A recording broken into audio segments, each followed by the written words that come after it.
Tiers livre, donc c'est des propositions en dialogue, individuel. C'est un exercice que je considère très important.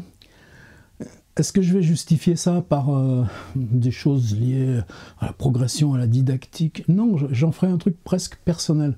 C'est-à-dire, sur la longueur et le temps des ateliers d'écriture, passer dans cette intersection, c'est quelque chose qui renforce et qui met au bon endroit. C'est difficile de le dire autrement, parce que c'est à la fois quelque chose que je pratique depuis longtemps, mais c'est à la fois quelque chose où, à mesure que je mûris dans cet endroit et dans le lien avec Antonin Artaud, cet exercice me paraît plus essentiel. Alors, de quoi il s'agit? Est-ce qu'il s'agit de se faire une proposition, et puis hop, on écrit, on se lance, et puis on arrive à un texte et on est content? Non, c'est plus compliqué que ça. Ce que je cherche à faire dans ces démarches, c'est installer des espèces de petites loupiottes, des petites loupiottes clignotantes. Et cette loupiotte-là, qu'elle reste ensuite allumée le plus longtemps possible, quel que soit le chemin et les avatars ou les aventures de l'écriture. Alors ensuite, évidemment, il y a plein et plein à dire, et bon, il faudrait des plans, mais c'est pas l'idée. L'idée aussi, puisqu'on dialogue, c'est que je sais que vous faites une bonne part du chemin seul, et que ici, on n'est pas là pour faire ce qu'on peut. On est juste en appui, en accompagnement. Juste insister quand même. Artaud est né en 1894. C'est le plan magique. 20 ans en 1914. Waouh! Vous savez que dans son enfance, vers ses 8-9 ans, des grosses périodes de fièvre qu'on interprétait encore il y a quelques années comme ça, oh, une méningite mal soignée. Non, on sait que maintenant les désordres psychiatriques qui l'ont emporté peuvent se manifester par des crises, avec des symptômes de paralysie, de refus de la lumière, et aussi ces trucs de fièvre. Donc, très compliqué. C'est ça où je veux juste à peine effleurer, juste mettre le contexte. Dans l'adolescence, une vague rémission, mais disons, il est quand même très peu scolarisé. En 1914, quand il est mobilisé, comme tous les gamins de sa génération, l'armée le garde, je crois, 6 semaines, palefrenier, même comme palefrenier, ils n'en veulent pas. C'est bien, ça nous donne un indice des souffrances qu'il endure. Là, il y a un épisode important, hein, toujours j'effleure, je vais très vite. Les parents, c'est quoi les parents? Le père est capitaine de marine marchande d'un caboteur qui est de Marseille, mais qui est Méditerranée, beaucoup, donc évidemment pas mal absent du foyer. On n'en sait quasiment pas grand-chose de son père. Par contre, à la maison, il y a la mère, la grand-mère, la sœur, et donc on parle grec. Donc ce côté français langue étrangère et grec langue d'enfance, ça compte énormément. Mais c'est une famille qui va donner le meilleur à ce fils qui souffre. Elle l'envoie en Suisse dans un sanatorium. Vous savez, Thomas Mann, la montagne magique, ça soigne les poumons, etc. Mais là, comme Thomas Bernhard, comme Paul Éluard, le sanatorium va avoir une importance énorme. C'est là qu'il va découvrir la poésie, qu'il va lire Rimbaud, Baudelaire. Pareil, j'effleure, retour à Marseille, deuxième mobilisation, c'est pas mieux, à peine s'il reste 3 ou 5 semaines. Ensuite, un médecin de Marseille qui prescrit des injections de mercure, en pensant que peut-être il y a de la syphilis, des machins comme ça. Il est avéré que c'est faux. Au bout de ce traitement, donc juste après la Première Guerre mondiale, le jeune homme de 25 ans ne pèse plus que 35. Là, la famille l'envoie à Paris, chez un docteur, je crois qu'il s'appelle le docteur Toulouse, qui est un tout petit établissement. Et là, j'ai besoin un petit peu de ces détails quand même pour situer les textes. À Saint-Cloud, et dans cette clinique, il a très peu de patients, mais il a des axiomes un peu révolutionnaires. Le premier axiome, c'est que le malade n'est pas responsable de la souffrance. Donc, on soigne la souffrance, on soigne la douleur. Comment on la soigne? Eh bien, de la morphine, et bien de l'héroïne. Toute sa vie, Artaud va être dépendant de cocaïne et héroïne. Mais là, c'est autre chose, c'est pas pour ce qui nous concerne tout de suite. La deuxième chose, c'est, plutôt que de les enfermer, les exclure du monde social, il leur fait faire une revue. Et pour Artaud, une revue, ça veut dire quoi? Ça veut dire relire, corriger, publier, être soumis au regard des autres, même si c'est des recensions, même si c'est des poèmes. Et je pense que là, on commence à basculer. Et puis, les envoyer dans Paris, qu'ils soient autonomes. Et lui, il va se retrouver au Théâtre de l'Atelier, avec Charles Dulin, un lieu qui est un lieu sismique pour l'invention théâtrale. Des choses qui se font déjà à Berlin, mais par exemple utiliser l'éclairage, mettre le noir sur la scène, et puis avoir des poursuites, des trucs de magnésium, c'est-à-dire des techniques du cinéma qu'on met sur le plateau de théâtre. Bon, en gros, j'ai posé mon contexte. Les autres étapes, Artaud, pendant 14 ans, va toujours avancer. Jouer au théâtre, mais ensuite rédiger des pièces, et puis ensuite enlever tout ça pour laisser la place à l'improvisation. Son expérience de cinéma qui va commencer au nom même aussi du théâtre, c'est-à-dire que le théâtre s'organise pour devenir quelque chose qui se répète semblable à lui-même. Non, le cinéma c'est en une fois, et c'est cette fois unique qui devient le récit filmique. Ensuite, vous savez qu'il y a cette grande cassure qui est de dire les formes de l'art occidental, le livre, le théâtre et donc même le cinéma, la représentation dérive des arts religieux. Donc il part au Mexique en disant une société qui n'a pas constitué la transcendance et pour laquelle l'art et la religion ne se sont pas constitués en tant que tels, une société qui n'a pas eu besoin d'inventer une notion d'art. Pour lui, ça représente l'avancée. C'est les textes de 1935 sur le Mexique, puis ensuite le retour, l'enfermement et tout ça. Artaud est un des principaux acteurs de cinéma d'Europe pendant les 14 ans de sa période de travail. Il tourne avec Fritz Lang, avec Murnau, avec Abel Gans. Est-ce que si Artaud n'avait pas été avec Dreyer, la Jeanne d'Arc de Dreyer, si Artaud n'avait pas été cet acteur de réputation plus qu'internationale, enfin en tout cas en Europe, est-ce qu'il aurait bénéficié de cette aide, ce soutien? Il y a des tas de questions qui sont pour nous ouvertes. Vous savez après Rodez, qu'est-ce que c'est Rodez? C'est-à-dire que là où on laisse mourir de faim et de froid tous les détenus psychiatriques en France, c'est-à-dire il y a combien? Je crois qu'en 1938, on est à 36 000 patients, et puis qu'il en reste 6 000 en 1945. Camille Claudel, qu'est-ce que c'est le destin de Camille Claudel? Bien, lui, c'est des amis peintres, dont en particulier aussi Henri Michaud, qui vit avec une certaine Marie-Louise Ferdière, qui s'est séparée d'un Ferdière psychiatre, lequel, dans le désarroi de ce divorce, a ouvert cet établissement à Rodez. Il pratique évidemment l'électrochoc, mais il laisse Artaud écrire autant qu'il veut. Et là, ce sera l'accumulation des cahiers de Rodez. C'est pas ça qui nous concerne. Ce qui me concerne, moi, c'est qu'en 1925-26, Artaud entre en littérature avec un nombre, une petite poignée de textes. Et ces textes sont en même temps extrêmement... le Pesner, comme ça que ça s'appelle, qui ont cette forme-là. On a des formes en triptyque qui sont extrêmement brèves, qui sont en belle page. Et sur la page en amont, on a un développement. C'est-à-dire qu'on prend cette notation. Qu'est-ce qui se passe quand je perds contrôle de moi-même? Dans un autre moment, ces trois lignes et leur force d'énigme, d'éclatement, de brisure sont explorées comme on descend à l'intérieur et qu'on va chercher, qu'on va palper les parois. Et ça, il y en a une dizaine de textes. Voilà, le deuxième. Se retrouver dans un état d'extrême secousse, éclairci d'irréalité, avec dans un coin de soi-même des morceaux du monde réel.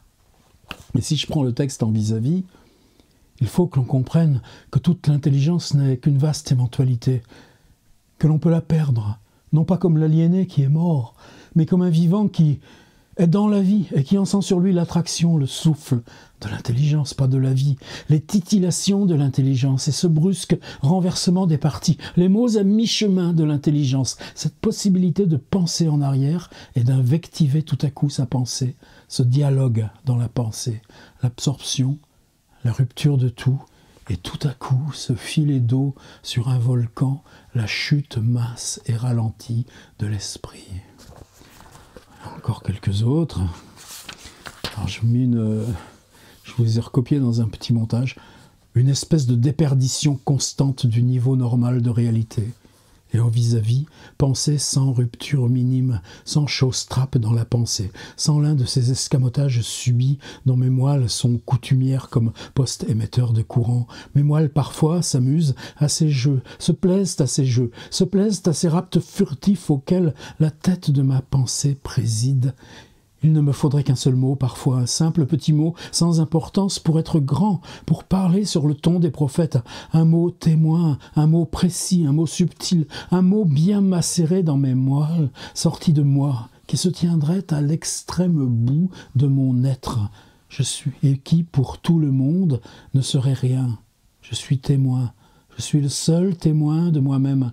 Cette écorce de mots, ces imperceptibles transformations de ma pensée à voix basse, de cette petite partie de ma pensée que je prétends qui était déjà formulée et qui avorte.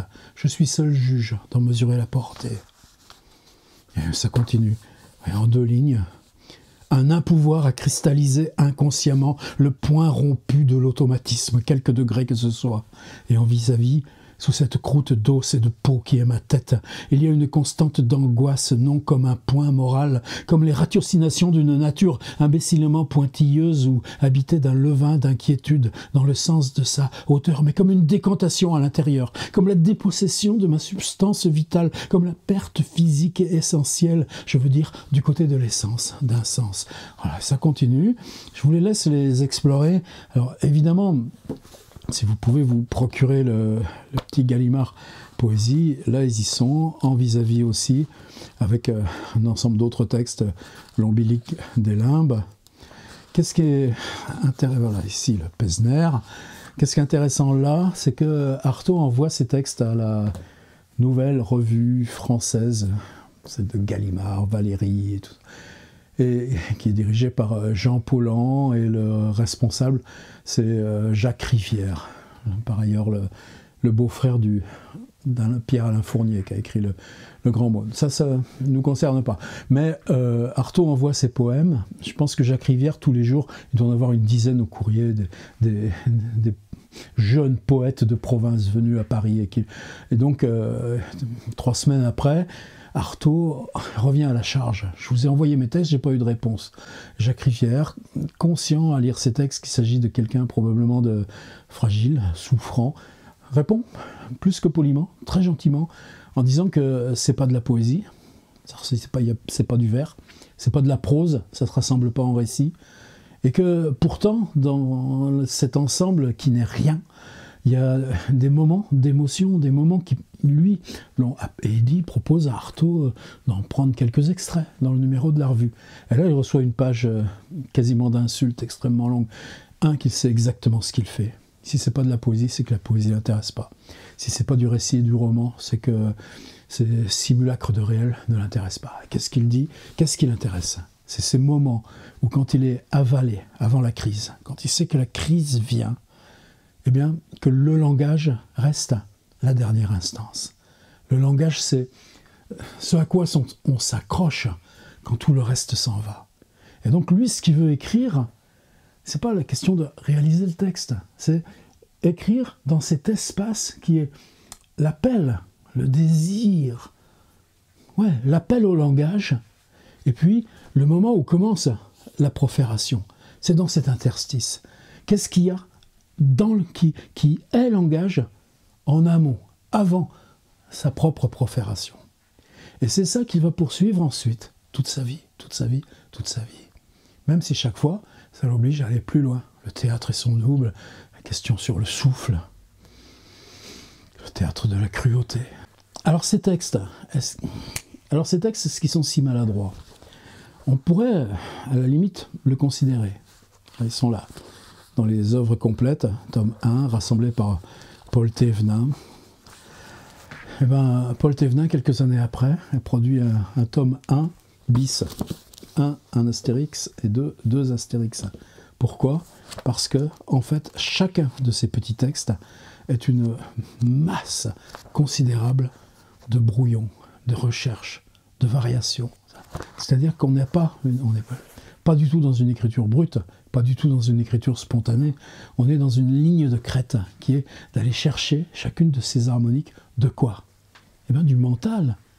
Souvenez-vous de Baudelaire, en voyant ses poèmes, ou en voyant la première édition des Fleurs du Mal avec Victor Hugo, qu'est-ce qu'il lui dit ? Il lui dit, monsieur, cher maître, vous qui avez tout écrit, qu'est-ce qui restait à nous autres à écrire ? Ben, il restait un tout petit truc. Il restait comment apostropher le mental.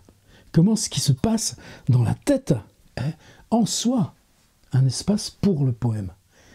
Et là, c'est aussi un paradoxe, parce que dans Baudelaire, évidemment, pour nous, c'est le sommet, c'est devenu le point d'ancrage, mais que Baudelaire découvre très tardivement. C'est « Sois sage, ô ma douleur, et tiens-toi plus tranquille, te réclamais le soir », etc. Ou « Morne esprit, autrefois amoureux de la lutte, l'espoir dont l'éperon attisait ton ardeur », etc. Enfin, la série des spleens.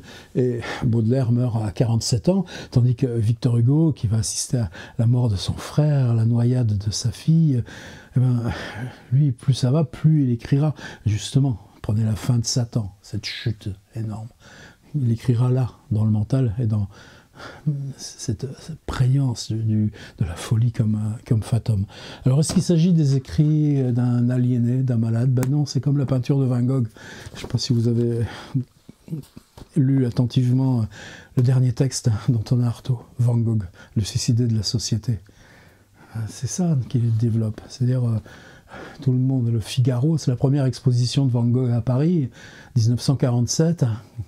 On dit, c'est la peinture d'un fou. Ce type, il s'est suicidé dans un asile de fous.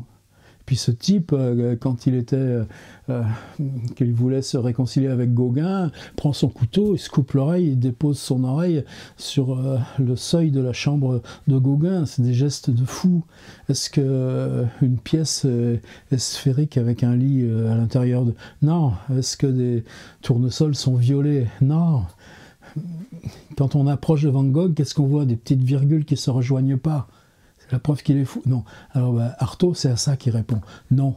La peinture de Van Gogh, c'est sa résistance à ce qu'il emporte. Et cette résistance, pour lui, c'est des choses qui deviennent de plus en plus difficiles, de plus en plus rares. Mais quand on les exerce dans la plénitude de soi-même. Alors, Artaud, donc vous savez qu'il y a ces petits livres de poche. Ils sont pas solides, ça m'énerve, je suis obligé d'en racheter tous les ans. Dès qu'on les manipule, ils tombent en pièces. Il y a les œuvres complètes en 26 tomes de Paul Thévenin. Si on veut vraiment travailler Artaud, c'est un petit peu obligatoire. Le moine de Lewis, raconté par Artaud. Il veut partir au Mexique, il n'a pas de sous. Qu'est-ce qu'il fait ? Il promet à Jean Paulhan lui qui ne sait pas parler anglais, il va deviner le moine de Lewis, de quoi parlent les phrases, et raconter, quelqu'un recopie sous la dictée, raconter le moine de Lewis pour que ça fasse peur de la façon dont les phrases ont l'intention de faire peur. Et le moine de Lewis, c'est 1 fois et demie, raconté par Artaud, grand acteur de cinéma célèbre, c'est 1 fois et demie la longueur de l'original. Et puis, on a ce truc, c'est l'édition Quarto. Je ne peux pas vous déconseiller de la prendre, parce que tout c'est compact. On n'a pas le moine de Lewis, il y a plein de textes absents, mais il y a des compiles, des lettres, des écrits de Rodez. Il y a des choses, beaucoup de matériaux à côté iconographique, des reproductions de lettres. Alors là aussi, c'est compliqué, parce que les ordonnances des médecins, les discussions avec les médecins, ça n'explique pas l'œuvre. Par contre... quand on veut comprendre Artaud, c'est important aussi. Mais il y a 2 reproches essentiels. Le premier, c'est que pour des raisons de droits familiaux, Paul Thévenin, qui a accompagné Artaud dans les derniers moments à l'hôpital d'Évry et qui a passé plus de 20 ans de sa vie à déchiffrer les pattes de mouche des écrits, elle est évincée du dispositif et on ne l'évoque même pas dans ce quarto. Donc ça fait quelque part très très mal au cœur. Et puis ensuite, pour des raisons de place ou d'imbécilité, je sais pas. Enfin, soyons pas méchants. Voilà comment se présente le Pesner. C'est-à-dire que ça va tenir un texte essentiel qui renverse la littérature cul par-dessus tête. Et dans le quarto, ça va faire 5-6 pages parce que vous avez un paragraphe de 3 pages, un paragraphe de 12 lignes, un paragraphe de 3 lignes, un paragraphe de 10 lignes, un paragraphe de 2 lignes, et on ne sait même plus qu'est-ce qui va avec quoi. Et ce face-à-face est ce qui est essentiel dans le Pesner. C'est-à-dire la note par laquelle vous allez choper quelque chose du mental, et puis ensuite vous allez explorer tout l'amont, tout le dessous de ce qui se joue dans cette notation sur le mental. Dans le quarto, c'est éliminé. Mais pas dans mon petit montage. J'attire aussi votre attention dans le montage sur un texte qui s'appelle « Description d'un état physique ». Et là, pour moi, dernier enjeu de cette petite vidéo. C'est-à-dire, qu'est-ce qui est important dans Artaud, c'est que dans la mesure où le mental cesse et qu'on regarde ce travail du mental qui vous échappe, qu'est-ce qui parle ? C'est le corps. C'est-à-dire, le sujet est aliéné au sens strictement étymologique. Donc l'expression, tout ce qu'on rassemble de soi, pour aller à cet endroit-là où on ne se reconnaît pas, où on est perdu, ce qui va parler à l'intérieur de vous n'est plus une énonciation, suppose ou présuppose un sujet défini, clos. Voilà en gros, moi, ce qui compte. Alors, ce que je voulais vous proposer pour cet exercice, d'où le fait que ce soit un petit peu long, c'est d'aller choisir dans sa propre biographie, son propre parcours de vie. On a chacun 3 à 4 moments, pas beaucoup, où ça nous a échappé. Ça peut être un accident, un deuil, des choses évidemment très lourdes, mais ça peut être une crise de fou rire. Ça peut être le moment où, si on fait une vidéo, on commence à parler sans savoir ce qui va se passer. Ou bien le musicien quand ça commence. C'est-à-dire, ça peut être une fraction de seconde, ou ça peut être 3 semaines d'une dépression considérable, ou ça peut être le moment où, comme autrefois, on se réveillait d'une anesthésie, et puis avec ces gros ballons d'éther, quand on vous enlevait les amygdales, maintenant ça se fait plus ça. Et puis qu'on ne sait plus où est son propre corps. Alors, évidemment, est-ce que c'est bien d'aller regarder ça ? Non, il faut des protections. Alors, c'est à la fois une protection et à la fois le fait qu'on ouvre un domaine qui ne concerne que ce qui se passe mentalement. Une espèce de journal du corps et du mental, ou de travail sur le mental qui va laisser émerger tout ce qui se trame dans le corps et qui va s'exprimer par le corps. C'est-à-dire, il y a cette chose, on a perdu le contrôle, qu'est-ce qu'on fait ? On s'enferme, on se clôt, on se paralyse, on attend, on a les yeux ouverts dans la nuit, ou bien au contraire, on s'agite, on marche, on fuit, on téléphone, il y a de la sueur dans les mains, il y a les yeux qui changent de couleur, tout ça. C'est ce que vous allez chercher à travailler, c'est-à-dire de prendre résolument, se dire, cet endroit-là, il y a peut-être du danger pour soi-même. Le danger, on le conjure avec un outil implacable qui sera simplement de dire que dans le texte, il est hors de question de pouvoir identifier ce qui se passe. Il n'y a pas de blouse blanche. Ce qui se passe autobiographiquement, le récit autobiographique qui entoure la scène que vous allez traiter est absente, gommée, soufflée à distance. Par contre, dans ce moment-là, vous allez scruter ce qui se passe pour le corps, ce qui se passe pour la relation aux autres, ce qui se passe dans le rapport à la parole, ce qui se passe dans le mental. voir les rêves. Et c'est le corps qu'on va écrire. C'est un journal du corps quand le mental a été soufflé. Alors, j'assume d'en parler avec cette gravité. C'est que le cerveau, c'est des choses totalement encore inconnues, qu'on ne cesse de réviser, de découvrir. J'entre pas là, mais pour moi, Artaud, s'il a cet héritage qui concerne la totalité des arts, le théâtre, le cinéma, la peinture, et puis en plus, en France, c'est parce qu'il a eu cet écho, cette onde de choc dans la Beat Generation, par les surréalistes et tout ça, qu'il est revenu dans la langue française. Dans les années 70, c'était quoi? C'était la lecture aussi psychiatrique. Oh, regardez comme les fous sont géniaux. Non, c'est récent, ce travail qu'on a entamé pour comprendre pourquoi Artaud, esthétiquement, nous importait autant. Eh bien, c'est ça qu'on va faire. Prenez le temps, soyez vraiment attentifs à ce petit montage avec ce texte description d'un état physique.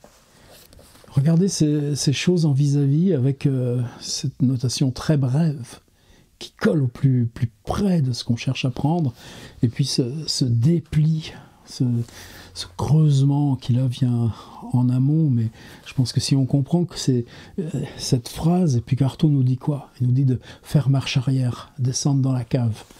Eh bien, si c'est ça, ça vaut le coup de le faire. Choisissez bien ces moments de vous-même que vous voulez explorer avec cet outil-là. Sachez que justement, vous êtes protégé, puisqu'on n'en fera pas récit. Rien ne pourra être deviné. Par contre, ça nous amène à un lieu d'énonciation qui est « qu'est-ce qui se passe ?» avant qu'on commence récit. Qu'est-ce qui se passe avant qu'on commence poésie? Et ça, ce travail mental sur l'intuition, la préparation, le cri, c'est une des phrases d'Artaud que je préfère. Quand je joue le théâtre, le cinéma, quand je joue, mon cri éveille son double de source dans les murailles du souterrain.